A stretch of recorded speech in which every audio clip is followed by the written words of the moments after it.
اگر یقین ہو کہ اللہ میرا مددگار اور یقین ہو کہ اللہ ہر آن میرے ساتھ ہے، پھر کوئی خوف، کس کا خوف؟ کوئی شے اللہ سے بالا تر ہے؟ کوئی قوت اس سے زیادہ طاقتور ہے؟ کوئی اس کے ارادے کو بدلنے والا ہے؟ کوئی اس کی مشیت کے آڑے آنے والا ہے؟ یہی بات ہے جو حضور نے فرمائی، یہ ایمان کا حاصل ہے لب لباب،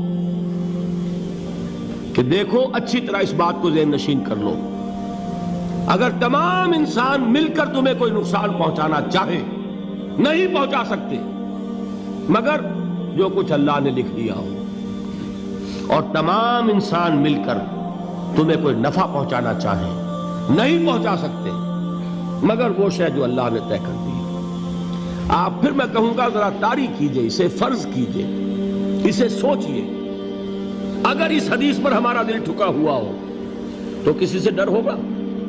یہ مجھے نقصان نہ پہنچا دے، یہ میری رپورٹ خراب نہ کر دے، یہ میری انکریمنٹ نہ رکوا دے، یہ میرا یہ نہ بگاڑ دے، یہ میرے یہ نقصان نہ پہنچا دے، اس کا ڈر، اس کا ڈر، اس کا خوف، اس کی خوشامد، اس کے لیے جا کر طرح طرح سے اپنی عزت نفس کو ذلیل کروانا اس کے سامنے، یہ سب کچھ کیوں کرتا ہے انسان؟ جب سمجھتا ہے کہ اس کے ہاتھ میں میرا کوئی نفع ہے، اس کے ہاتھ میں میرے لیے کوئی ضرر ہے، یہ مجھے کوئی غضب پہنچا سکتا ہے، یہ مجھے کوئی نقصان پہنچا سکتا ہے، یہ میرا کوئی کام بنا سکتا ہے، یہ میری کوئی ضرورت پوری کر سکتا ہے، اسی کا نام شرک ہے۔ جہاں آپ نے یہ سمجھا کہ غیر اللہ کے اندر کوئی طاقت موجود ہے، وہی شرک ہے۔ بتوں سے تجھ کو امیدیں، خدا سے نومیدی، مجھے بتا تو صحیح اور کافری کیا ہے؟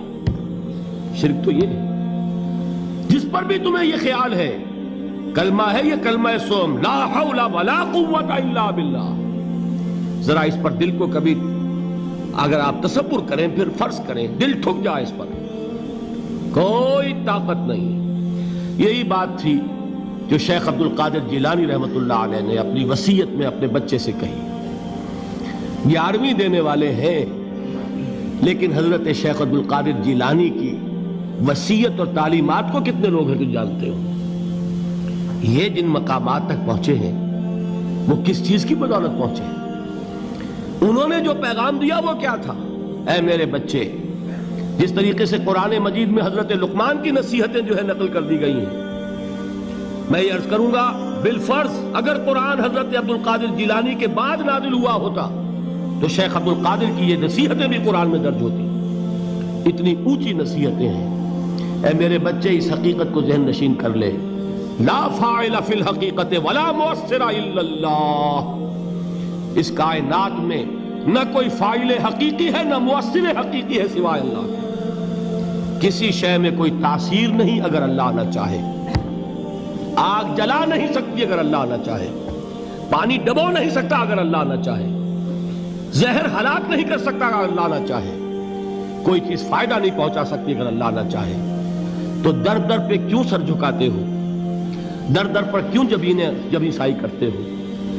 سب کے سامنے کیوں ہاتھ پھیلاتے ہو؟ ایک اللہ سے مانگو، ایک اللہ کے سامنے زمین پر اپنی جبین رکھو۔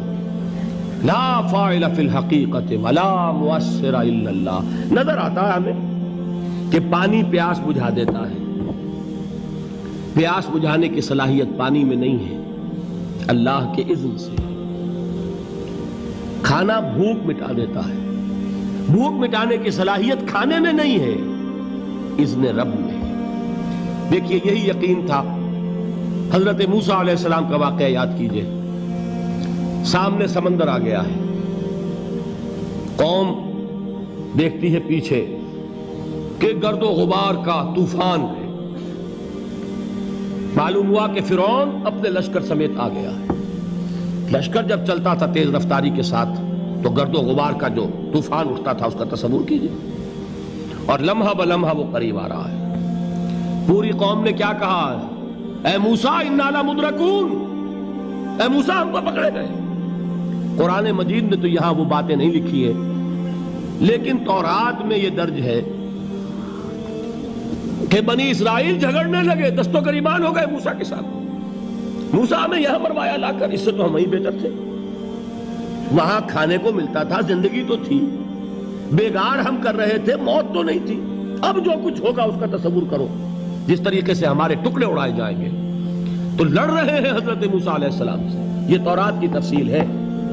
قرآن میں صرف اتنا آیا ہے، پریشان ہو کر انہوں نے کہا انا لمدرکون، موسیٰ ہم تو پکڑے گئے۔ اس وقت موسیٰ کا جواب کیا ہے؟ کلا ان معی ربی سیہدین، نہیں، میرے ساتھ میرا رب ہے، وہ راستہ دے گا۔ بتائیے کہاں راستہ نظر آ رہا ہے؟ یہ ہے ایمان بالغیب۔ راستہ نظر نہ آئے تب اللہ پر یقین ایمان ہے۔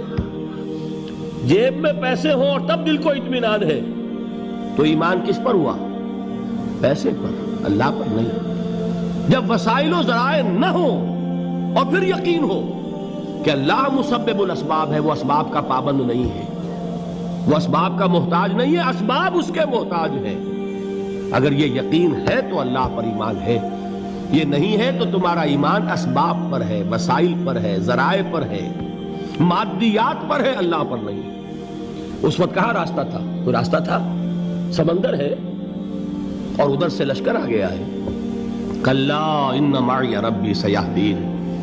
اب دیکھیے ایمان کہہ دینا آسان ہے، ہوا معکم اینما کنتم، جہاں کہیں بھی تم ہوتے ہو اللہ تمہارے ساتھ ہوتا ہے، لیکن اس کا یقین قائم ہو جائے تو زمین و آسمان کا فرق واقع ہو